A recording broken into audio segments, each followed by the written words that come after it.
start lying down on your mat in Shavasana. It's quite cold here actually, so if you need to grab something to put under you, you've maybe got carpets, the wooden floor is quite cold, so do put a blanket or something down. We'll be here for a few minutes. So this morning we're talking about pathways. I'm going to come with you in a second, but just while you're all getting down to the floor, we're talking about pathways, thinking of neural pathways particularly, which are quite in at the moment in yoga. There's a lot of talk about neural pathways and how yoga works with them. So I'm going to do 2 classes about them a little bit. And this is the first one, which is a bit less action because I put my back out the other day there, as you know. So we're going to lie down first of all and come to the mat. Bring yourself back into your body by closing your eyes off and bringing yourself back to you. I know you're already in that body, but we tend to jump out of bed and run about straight away, almost leaving the body at times it feels, because we're ahead of ourselves. But come back to being in your body and just finding your breath again.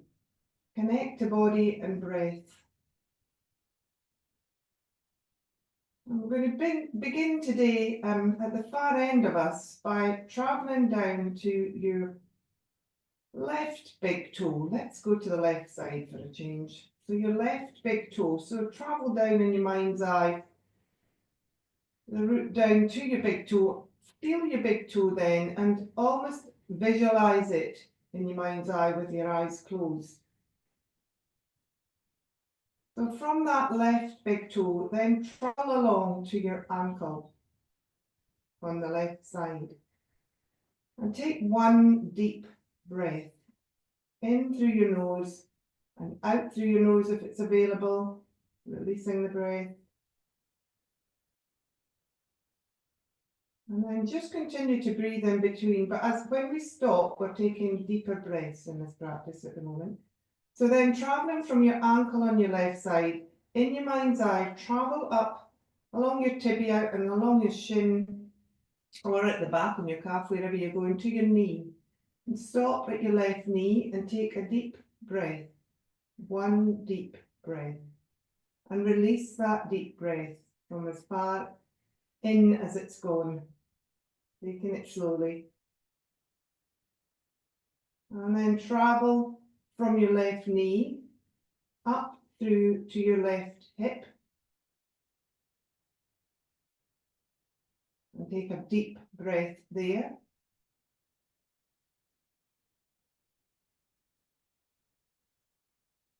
And then from your left hip, move across to find the base of your spine. So you probably, if you were in the front of your body, you have to switch almost to the back of your body. We relate more to the spine and the back of the body. Once you find your tailbone on your spine, move up a little bit. So if you imagine your tailbone, 2 or 3 vertebrae up, and stop there and take 3 deep breaths. 3 deep breaths and focus on that point, not quite at your tailbone, but at the base of your spine, where your spinal cord finishes. It doesn't go right to your tailbone, it finishes 2 or 3 vertebrae up. So take your 3 deep breaths, so I'm focusing on that point, and then let the breath go again.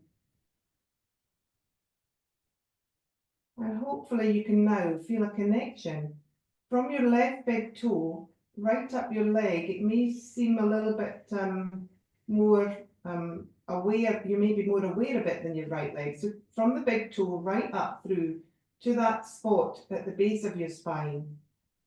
And we've just taken the pathway of one of our dorsal tracts, a pathway of nerves that move from the big toe on both feet and take all the messages back up to the brain through the spinal cord. So we're going to take another pathway now by going to the right big toe. From your right big toe, move to your ankle. Take one deep breath. Kind of getting the pattern now that we're doing.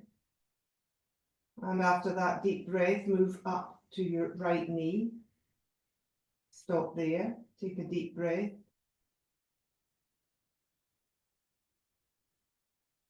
And then move up to your hip joint or to your hip area.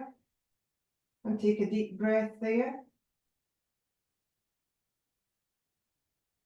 And then trace across from your right hip, across to the same point at the base of your spine, where your spinal cord comes to an end.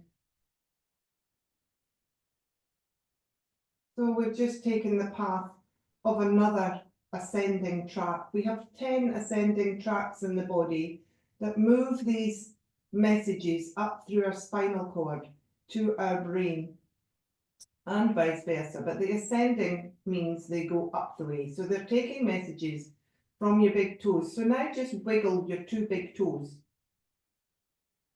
And you know you're doing that because the message is going straight up to your brain. It's also giving the message down the way, but we won't worry about that one at the moment. These are the ascending tracks taking messages from peripheral nerves in you.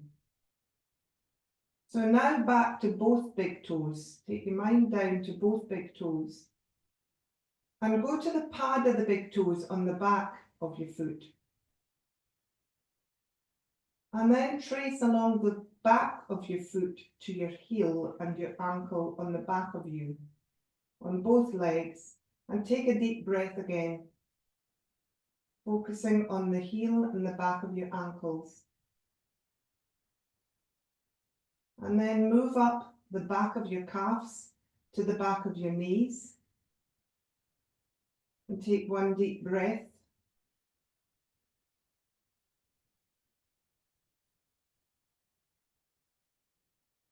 And then move up the back of your hamstring or the back of your leg, whichever way you focus on it.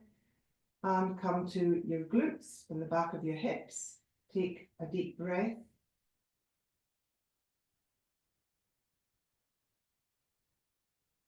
And then move from both hips towards that base of your spine again, to the bottom of your spinal cord.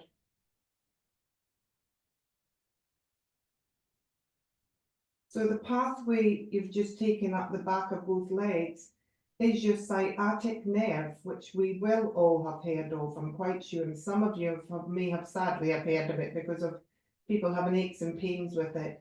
So your sciatic nerve travels up from your big toes up through to your spinal cord again. Let's take a few breaths here, focusing on that lower part of your spine. So the sciatic nerve hasn't just got one root, it's attached to several vertebrae at the bottom of your spine, 5 of them in fact. So there are tails coming out from there that then make one nerve down both legs. The sciatic nerve is the longest nerve in your body.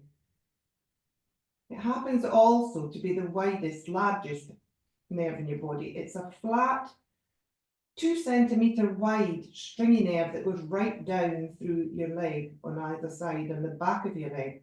So when people get sciatic pain, it's often through injury or trauma. It can also, interestingly, be from stress. So sciatic pain can happen. I've spoken before about emotions and how your hips can hold your emotions and stress. Well, this proves what I've been saying in a way, because stress will cut off oxygen to that nerve, and therefore the nerve plays up because it's not getting the oxygen it needs to be healthy and run down the back of those legs. So that's one reason you might get sciatic nerve pain. Anyway, moving on from our sciatic nerve, our dorsal, posterior and anterior nerves.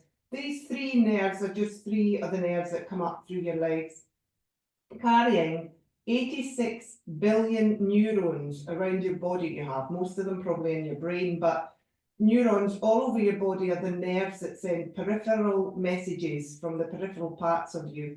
Touch, smell, motor senses, all the senses come from there. And it also sends the messages back to what you need to do then. Okay, so moving up to the top of the body, take the feet and just now move the feet in and bend your knees and take them hip width apart, just sitting comfortably on the floor and you're still on your back. Take your arms out then in a T shape that's shoulder height and reach out just as comfortably far. Have a little bit of a stretch through the shoulders. Don't go too far, particularly if you're hypermobile, haven't warmed up. Find your middle fingers, and let's do that process from both middle fingers, moving up through from your middle fingers to your wrists, and take one breath. And then moving on to the elbows, and take one breath.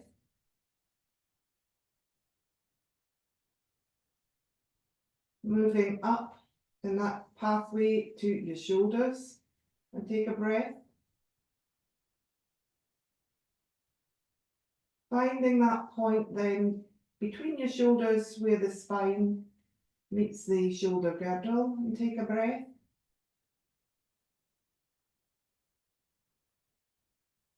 And that's another pathway that we're taking. So it's not just your legs, obviously, you get a lot of senses from your fingertips. So this is more neural pathways running through you. Okay, so then take your feet, pop your feet together in Baddha Konasana. So feet together, knees softly falling out to the side. And then take your hands and pop them, if you can, on either side of your head. If that's not available to you, see if you can lift your head gently and pop your hands under your head, just at the base of your skull there.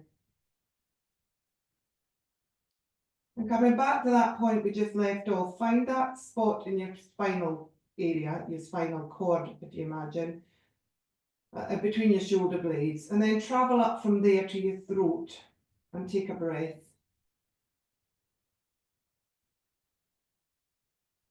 And then from your throat, travel up to the right side of your brain. So going really inward now. Take a breath there. Go back to your throat and travel up to the left side of your brain. And take a breath there. And then come back down to your feet that are close together or actually touching each other. Press your big toes together if you can. Feel the pads of the feet, the toes pressing against each other. And then draw an invisible line or see the invisible line attaching your toes to your spinal column. So draw that line up through the middle there and find your spinal column again. In that spinal cord, very delicate thing, trace up then through to your chest. And then up through to your throat. And from your throat, move on to the back of your body and find that lump at the base of your skull where your spinal cord joins in through your vertebrae into your skull. So you might then want to move your hands under your head if you haven't already and find that the little dome at the base of your skull where your spine meets your skull. And then just take 3 breaths here to finish this body scan.